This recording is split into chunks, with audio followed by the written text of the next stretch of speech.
Hi everyone, it's Levi, and I'm so excited to introduce you to my Falling Over Words poetry special. Thank you so much for watching my content, and be sure to like and subscribe for more. Mwah! Put your hands together for Noy Levy. All right.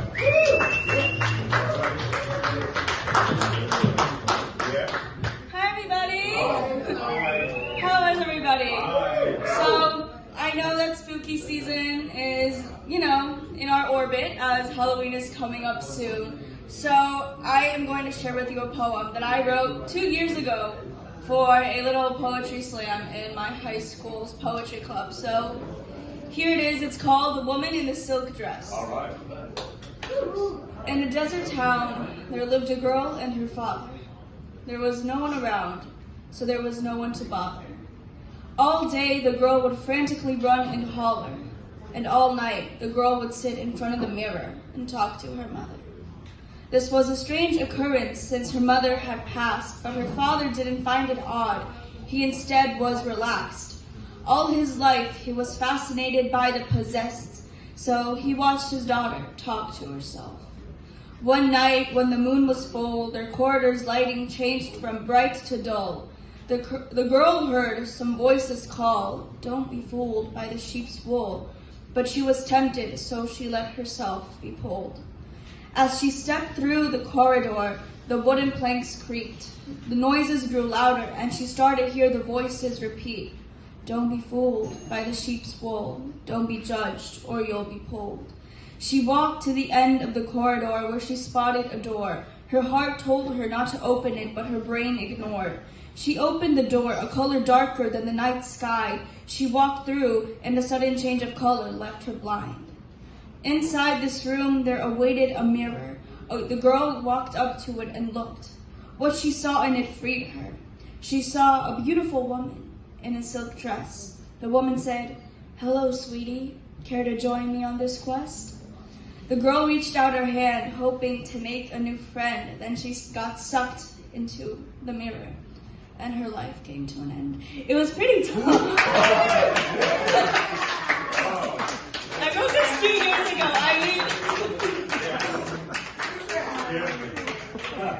Okay, and this next one, I wrote this last night. So there's a bit of a comparison from something I wrote 2 years ago to something I literally wrote at like 2 a.m.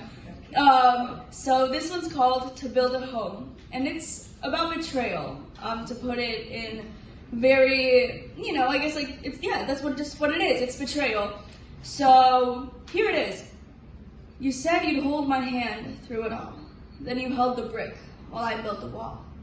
I added light fixtures and pictures of those who I love the most. When all was done, you walked right in and said, "You don't own this home," saying I'm too young, too selfless, too stupid to meet deadlines and follow signs while I was working day to night and you were standing pretty on the side. You say you want to mean something to me, well, come in when it's time. Definitely don't sabotage our relationship. Let us flourish while we're ripe. I wanted your help to build a garden. Who knew you'd become such a warden, delivering orders like I was living in your cage? Your audience of flowers has wilted. It sucks to see your gaze hasn't shifted for mourning something you never had and still wish you did. Jealousy's an evil beast. If only you hadn't projected yours onto me, I would have still let you walk through my front door. Darling, settle down in the kitchen. Any worries you have, I'll listen. All you have to do is simply talk. Now you're standing in my front yard, crossed arms, screaming, "It's all your fault. Your hard work is nothing compared to mine. I've gone from home to home, breaking down doors, starting fires, bearing arms. Let me feel good about myself this one time." So I'm closing all the curtains and turning on the lights, heating up the fireplace just so I'll feel right, baking me some cookies on a Saturday night. Also, I don't have to look your ugly beast in the eye. If you needed to hear something, I'll tell it to you now. The only way to build a home is right from the ground. You can't barge in and turn things around and get all mad when no one makes a sound. Life is short, but long enough for it to be fulfilling. So cry your own tears before you consider stealing. Pursue your own career, make your trophies worth winning, then put them all into a home that's definitely worth building. Thank you.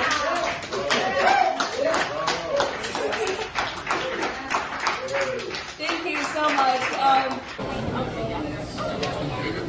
Good evening, dear poets!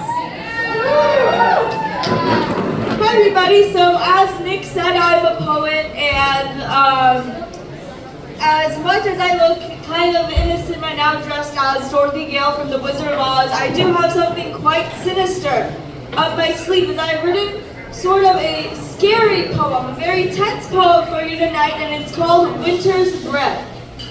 So I'm about to start reading it. So buckle up, kids, and adults too. Everyone. I can feel winter's breath on my skin, though we're barely hitting the peak of fall. Is it me, or did a transparent fool approach me? No one says anything at all. This house is scaring me, but it has such a familiar feel. My eyes twitch every few seconds. I'm doubting if any of this is real. In the foyer, a knight rests his hands on the cobweb-filled staircase. He comes alive, offers to guide me, says this building's like a maze.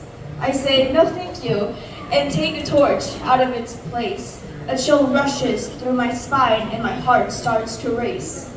I begin this tense climb to who knows where, making friends along the way.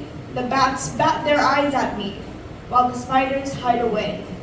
I take a deep breath while dust collects on the bottom of my shoes. I reach the top. There's nowhere to move. I don't know what to do. So yeah, that was it. Thank you so much.